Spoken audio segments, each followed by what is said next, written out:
À 4 jours des JO de Paris, dernière longueur avant le départ ce mardi pour le village olympique, à Vittel, le centre de préparation Omnisport, le CPO, accueille depuis quelques jours l'équipe de natation de Singapour, un homme et 4 femmes.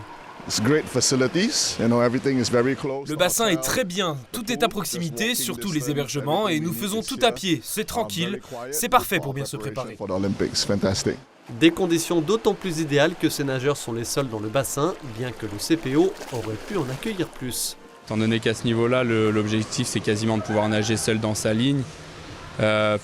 On va dire qu'on serait capable d'accueillir en simultané 2 à 3 délégations en travaillant un petit peu sur les créneaux. Parce que bon, c'est qu'à ce niveau-là, ils ont tous un petit peu des créneaux différents où ils souhaitent travailler, aussi en fonction des pays, des cultures. Vittel a encore été au rendez-vous et on espère que justement on aura encore un certain nombre de médailles qui proviendront d'ici.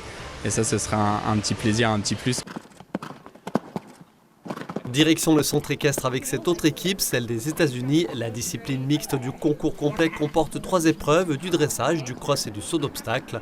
La sélection US, ici Boyd Martin et son hongre de 14 ans, Fedar Manby, est l'une des meilleures au monde. Son responsable connaît bien Vittel. En 2022, il y avait encadré les derniers entraînements avant les championnats du monde en Italie, où son équipe avait glané la médaille d'argent.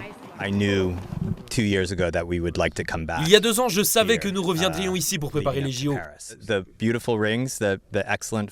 La carrière est parfaite, le sol répond bien, et puis ici les gens se déplacent à vélo, c'est un endroit très calme.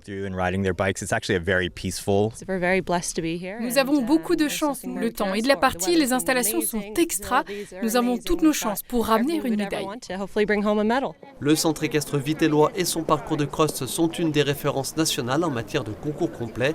Le site avait reçu début juin la délégation française. Son co-gérant a pu constater que les Américains ne travaillent pas du tout de la même façon. Chaque cavalier a son entraîneur personnel qui est là et ils font un travail adapté à chaque couple de chevaux. Ils sont exigeants a priori ? Ils sont assez pointus.